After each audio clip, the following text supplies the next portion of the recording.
Hi there YouTube, XtremeTrainz here. So in this video, we're going to be taking a look at some items which I've been talking about for a while on my channel. People keep asking for reviews. They're finally here. It's the Bachmann N Scale Thomas the Tank Engine. What are we waiting for?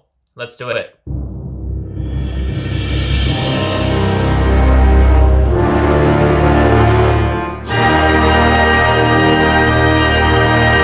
So this here is the box that the Bachmann N Scale locos come in. As you can see, it's the same kind of plastic shell that we get for the N Scale wagons with the clear mirror, and you can see, the clear panel here, and you can see Thomas is hiding in there. That's what we've got on the top, that's what we've got on the bottom, that's what we've got on the side. Thomas the Tank Engine, nothing on the side. You can see the sticker, and you can see I've got James on back order. There is another label that's hiding behind this sticker. I'll just...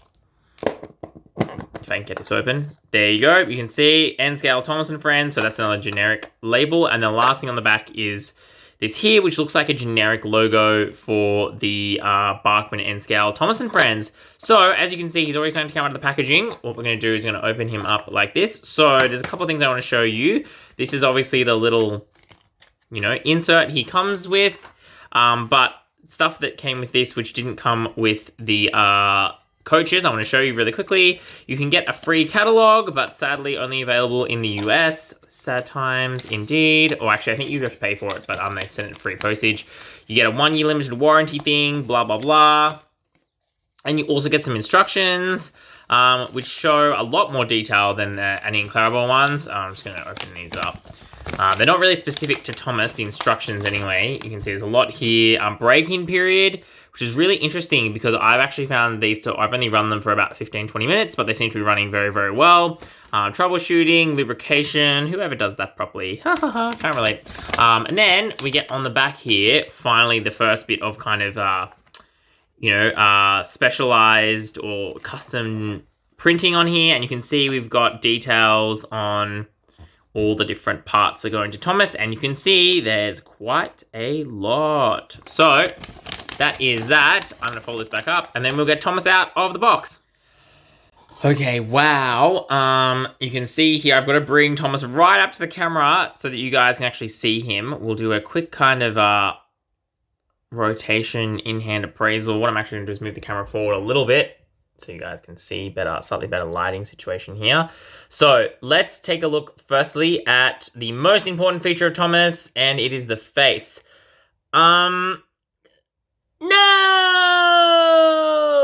Bachmann has kind of, where they got so close. Like, this is about 1 million times better than their absolutely god-awful garbage HO face. But there's something not right about it. And I think when I look at it, what I've worked out is it's very fat. As you can see, it's quite thick. And his chin also is kind of pointing up. Like his face is kind of, it should be flat and it's on a bit of a slant like this. That's kind of what it looks like. You let me know if you agree. I think that's kind of what's happened. So it just means when you look at him from the front, he kind of looks like he's looking he's a bit derpy looking, like he's looking up. Which is really unfortunate because I think all the features are in the right place. Like the eyes are good, the nose is good, the eyebrows are shaped really well, the smile is shaped really well. I just think there's something about his eyes. Like this, you can see when Thomas is straight on, he doesn't look quite right. As soon as you tilt the camera here, this looks a lot better. So I think that would be a way to fix this. The other thing is that it seems like his face is on a really small slant. And I don't know if that, as you can see, there is a little seam here. I understand it's trying hard to get this guy in focus. He's so small. There seems like there's a little seam around, you can see there on the top there, which means I don't know if maybe his face hasn't been inserted correctly, but I've tried to move it and I obviously don't want to break it because if you saw the price tag, these were quite expensive little models. So I don't know, but unfortunately the face, it doesn't quite do it for me. It's so close, but it's not quite there. But that said, let's look at the other details. I think the other details, again, apologies for the lighting, it's just so hard to get close up on these little engines.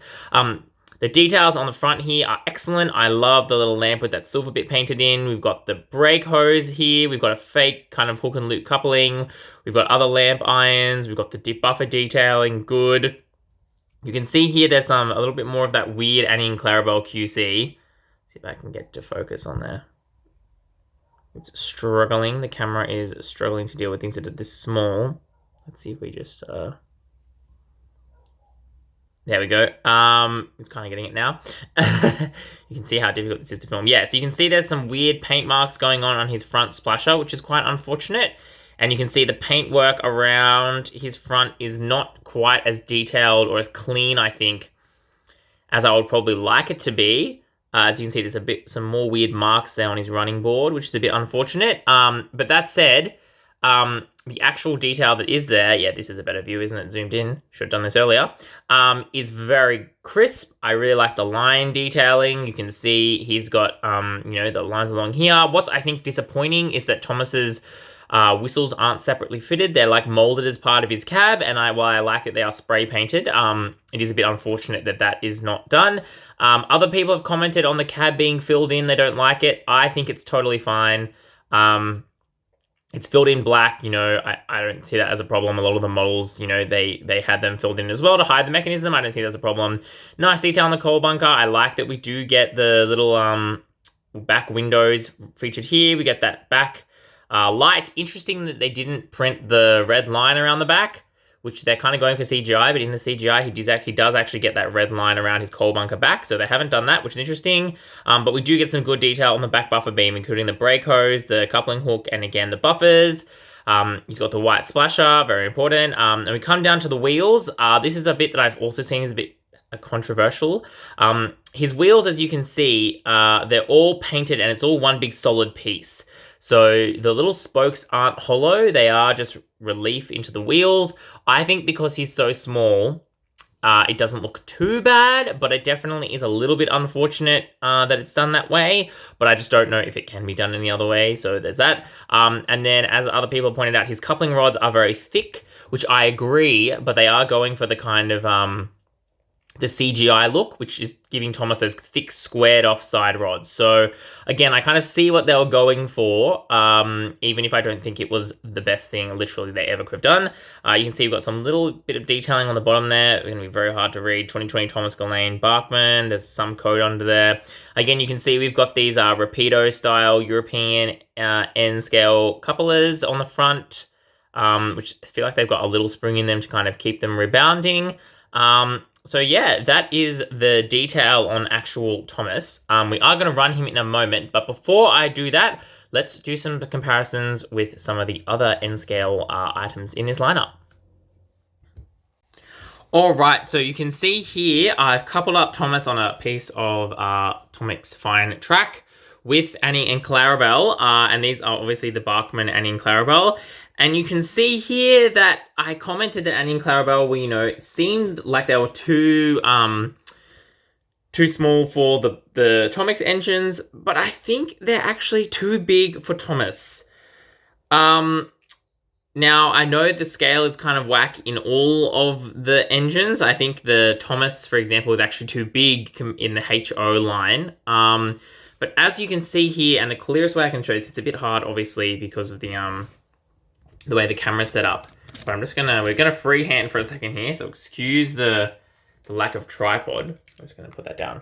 The best way to show this off is just to do a bit of a comparison of the height of Thomas's cab. And I've looked at quite a lot of photos from the TV series, and Thomas's cab should line up with the roof of Annie and Clarabelle. And you can see here that Thomas's cab is just that millimeter or two smaller, which I just think means that Thomas looks a little bit too small for Annie and Clarabelle. I think especially when you put him kind of like this with a train, you can kind of get an idea. Again, it's kind of hard to get on camera just because this is so small. You can kind of see Thomas looks just that little bit too small, and it's really frustrating because it's so close, but it's just a teeny bit out. So, if, for example, these are 160 to 1, then it's almost like Annie and Clarabelle were done like 155 to 1 or something. Like, they're just so close. And yet, I don't think that they're quite right. So you let me know in the comments below whether you agree. I think another, relevant comparison we're going to do here. Again, doing this all live transitions, keeping it wild. This is one of the Bachmann troublesome trucks here. We're going to couple that up. Thomas, I think this is a better scale. So you can kind of see that. But again, the trucks come up very, very high on Thomas. Like they come up almost to the bottom of the cab windows, and that is just too big. Thomas should be taller, I think. He should just be that little bit taller because the trucks just look a little bit too large. And so we'll take this troublesome truck off from Bachmann. This is a Pico N Scale wagon, 10 or 12 ton, wagon, similar, the realistic in inverted commas, version of the troublesome trucks. And again, sizing is the same. He's just a little bit too small. I think Thomas is a little bit too small. And what's going to really amplify that for you is when we do this next comparison. Prepare to be blown away. I was blown away when I realized this. Let's just take a minute. On the left is the N scale, apparently. What they actually mean is N gauge. TOMIX Thomas. And on the right is the Bachmann N Scale TOMIX Thomas. They're on the same track. They're the same difference there. The track is straight on. There's no tricks in this picture or this in this footage at all. I can promise you that.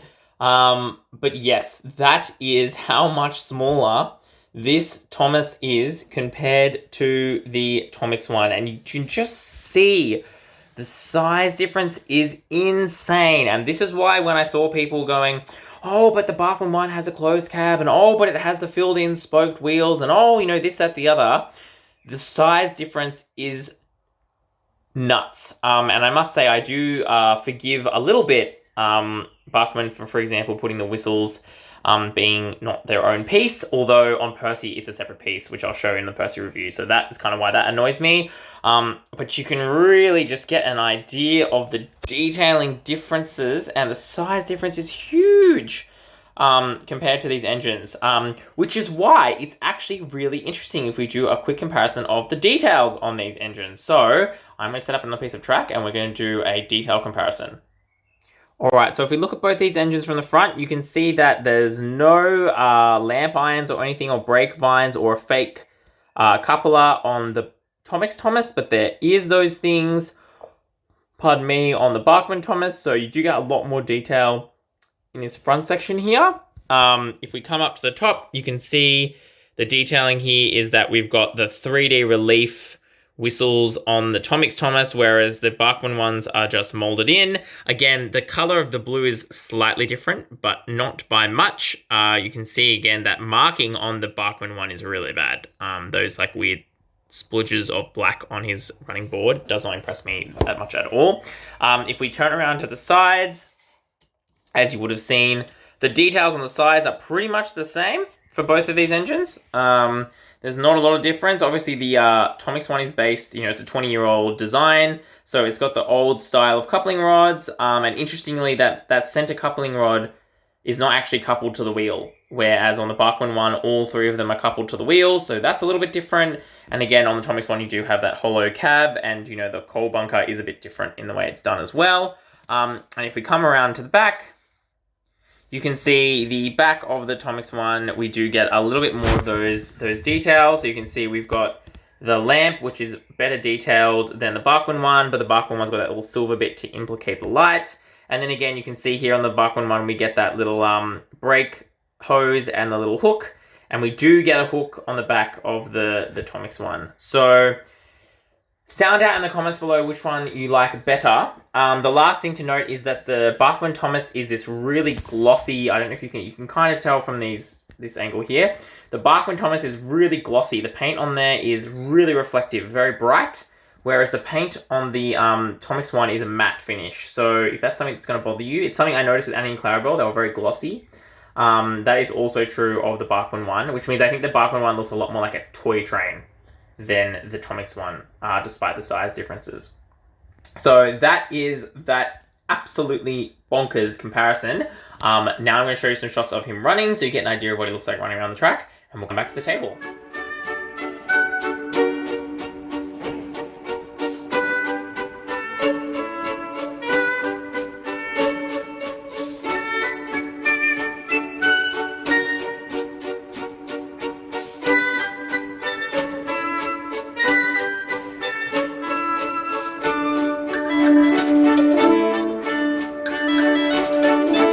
Alrighty guys, apologies again for the freehand. I just want to get a bit of shot of Thomas pulling Annie and Clarabelle along my current N scale carpet layout, or floorboard layout.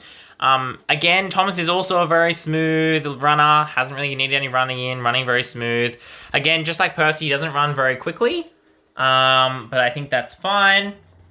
However, as you will have probably noticed, the scale issue, I think, does bug me. You know, even just when Thomas is running along the tracks, he just looks too small compared to Annie and Clarabelle. Even from these kind of distances where, you know, as I was talking about in the review, it was just a couple of millimeters that Thomas seemed too small by. I think the problem is he's a couple millimeters short in every dimension, which means even from the kind of distances that we're looking at, he still just looks that little bit too small for his two coaches. And I think that's really, really, really unfortunate because he is really nice looking. Compare that in the Percy review to, I mean, we can kind of see it's a bit of a spoiler over here. Percy, compared to the trucks, looks way less silly, I think, than Thomas does, which I think is really, really unfortunate. So what I'm going to do is I'll swap Thomas over to some trucks as well, and then you can kind of see what that looks like for a comparison.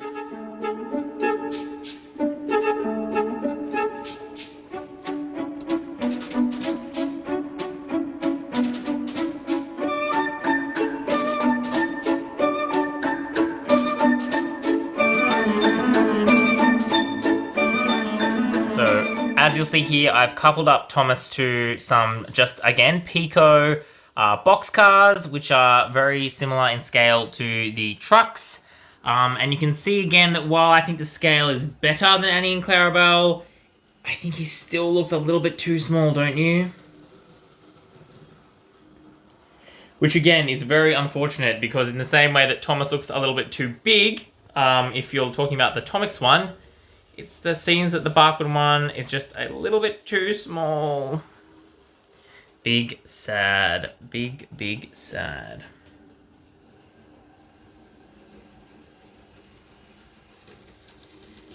So this is the review of the N scale for new for 2020 Bachmann Thomas.